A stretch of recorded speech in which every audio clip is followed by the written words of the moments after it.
Hi everyone and welcome today's Healthy Lifestyles workshop series that's been put together by the Mid-Bed Psychology team. I'm Luke Fellows and I work for the Mid-Bed Psychology team as an assistant psychologist, and I'm here today with my colleague. My name is Jo Pascoe. I'm also an assistant psychologist with Mid-Bed mental health team.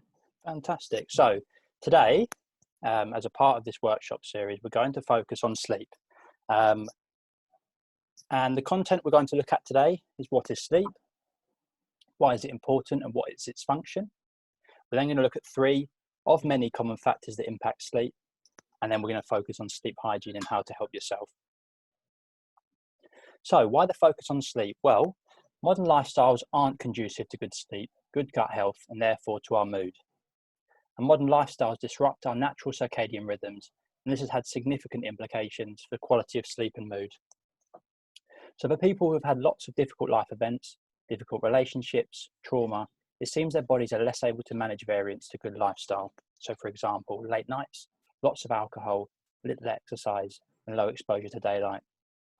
So unfortunately, what that means is that some people have to pay more attention and make more conscious choices about their lifestyles than others. In addition, we can usually get away with more variance when we're younger, but need more stability in our lifestyle as we age. So we felt this is particularly apt to help people with this, given those factors. So, well, why do we sleep? So sleep gives the body a chance to repair muscles and other tissues, replacing aging or dead cells. It also gives the brain a chance to organise and archive memories. Dreams are thought to be an important part of this process. Sleep lowers our energy consumption so that we do not need to eat at night. Since we can't do anything at night, we may as well turn off and save energy. And sleep is also a way of recharging the brain, gives it a chance to rest, and it reduces the brain activity so that it can do this. So how do we sleep? Well, there's 5 cycles of sleep, and in the first stage, you drift from being awake to being asleep. This is light sleep that doesn't last very long. In the second stage, it's still a light sleep, but drifting into a steadier sleep. Your breathing and heartbeat slow down and your muscles relax. In stage 3 and 4, stage 3 is deep sleep, and stage 4 is the deepest sleep. Stage 4 is known as the healing stage, when tissue growth and repair take place, and it's important hormones are released to do their jobs, and cellular energy is restored. And in the final stage, REM sleep, it's often referred to as stage 5, and this is when you're most likely to dream and psychologically process. And it's an important process of the REM sleep. Your memories are stripped of their stress-related arousing capacities before being stored in our long-term memory. And REM sleep appears most dense and therefore most effective in the sleep cycle that happens after the first 4 hours of sleep. So if you manage to sleep for 7 or 8 hours, we're getting really good psychological processing in the second half of the night. So the circadian rhythm is a really important part of the sleep process. And if you've ever noticed that you tend to feel energized and drowsy around the same times every day, you have your circadian rhythm to thank. Circadian rhythm is essentially a 24-hour eternal clock that is running the background of your brain in cycles between sleepiness and alertness at regular intervals. It is also referred to as your sleep and wake cycle. So how does it affect sleep? Well, for most adults, the biggest dip in energy happens in the middle of the night and just after lunchtime. You won't feel the dips and rises of your circadian rhythm strongly if you're all caught up on sleep. It is when you're sleep deprived that you'll notice bigger swings of sleepiness and alertness. A part of your hypothalamus controls your circadian rhythm, and when it's dark at night, your eyes send signal to the hypothalamus that it's time to feel tired. Your body in turn sends a signal to release melatonin, which makes your body tired. That is why your circadian rhythm tends to coincide with a cycle of daytime and nighttime. So how can I help myself? Well, your circadian rhythm works best when you have regular sleep habits. This involves going to bed at night and waking up in the morning at around the same time day to day, and this includes weekends. When things get in the way, like jet lag, daylight savings time, or a compelling TV program that keeps you up into the early hours, you can disrupt your circadian rhythm, which has a big impact on your day. So the effects on health, well, the circadian rhythm influences sleep-wake cycles, hormone release, eating habits and digestion, body temperature, and other important functions.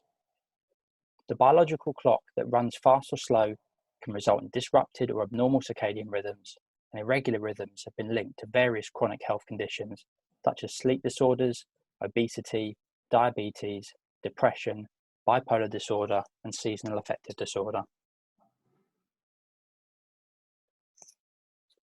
Okay, now we're going to talk a little bit about three of many, but the most common factors that affect our sleep.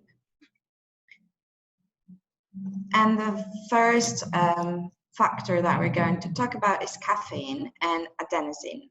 So adenosine builds up over the day as a product of our brain activity. When it is in high levels, we want to sleep. It indicates that the brain has worked very hard and wants to rest. However, the receptors in the brain for adenosine also bind with caffeine. To them, it looks very similar. It blocks up the adenosine receptors, meaning that it can't be synthesized. Caffeine has the opposite effect. Instead of slowing down neuron activity, it causes it to speed up. Because of this increased neuron activity, the brain is in panic mode and causes adrenaline to be released.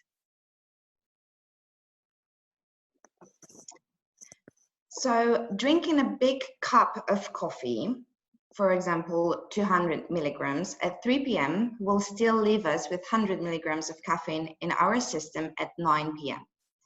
You may still fall asleep, but adenosine is crucial for deep sleep. This being blocked means that you will miss out on the benefits of deep sleep.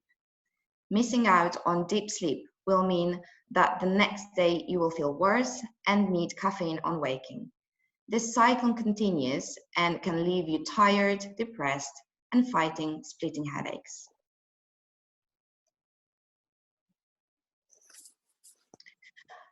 Another factor is alcohol.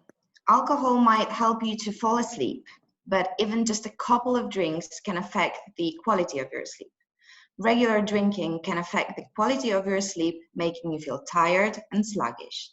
This is because drinking disrupts your sleep cycle. Drinking is linked to an increase in deep sleep, but it blocks REM sleep, which is our restorative sleep stage. This can leave us feeling tired, groggy, and unfocused the next day, no matter how long we stay in bed. REM sleep seems critical in psychological processing and repair, so alcohol interferes with this. Drinking can disturb our sleep.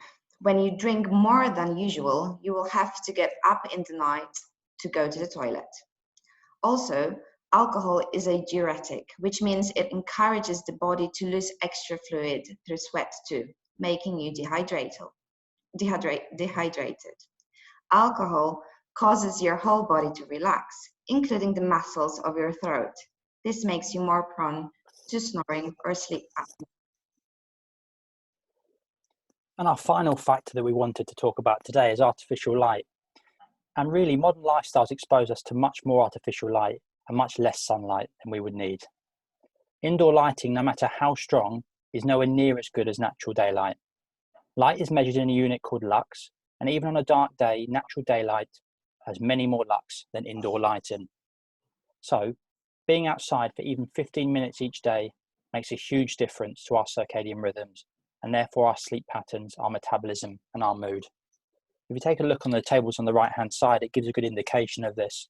So, for example, during exposure to direct sunlight, we're experiencing 32,000 to 100,000 lux on a typical.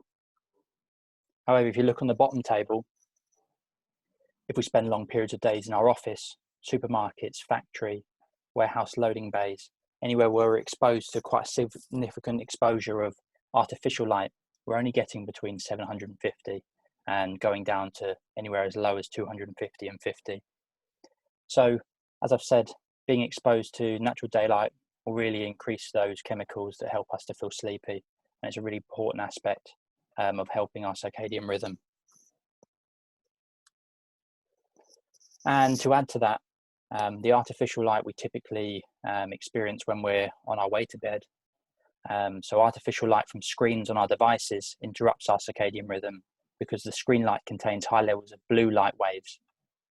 Blue light waves wake the body up If we are on screens late in the evening, it confuses the natural circadian rhythms and so interrupts normal sleep cycle and our metabolism. We are at risk of poor sleep, lower mood, and weight gain as a result. So the advice we'd give is not to use the screens in a couple of hours before sleep time. And if this isn't possible, often with modern devices, you can adjust them using a blue light filter, which adds quite a yellow tint to it. And this lowers its intensity.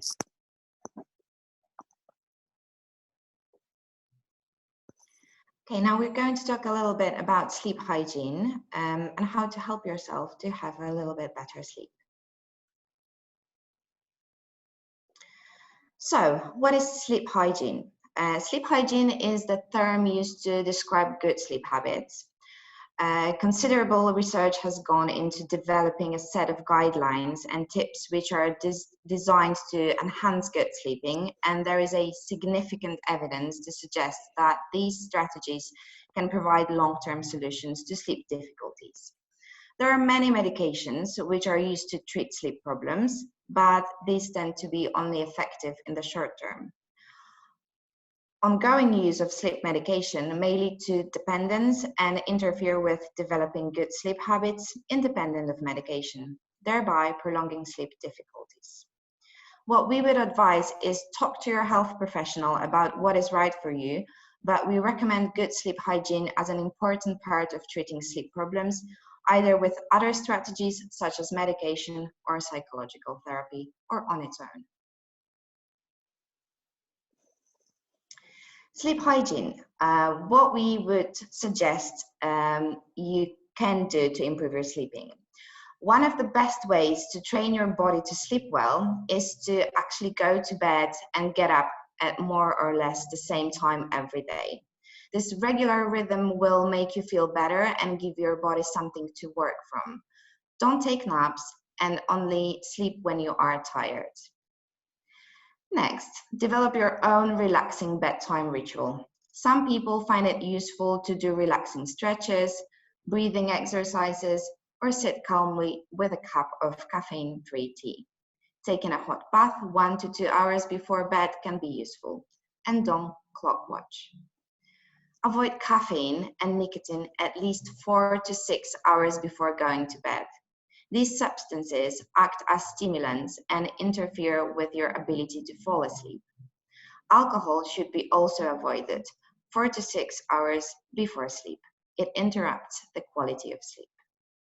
It is also very important that your bed is comfortable and your room is cool, about 17 to 21 Celsius degrees, but with enough blankets to stay warm is best. It is also important that your room is quiet and not stimulating. Make sure you have curtains or an eye mask to block out early morning light and earplugs if there is noise outside your room. Try not to use your bed for anything other than sleeping and sex, so that your body associates your bed with sleep.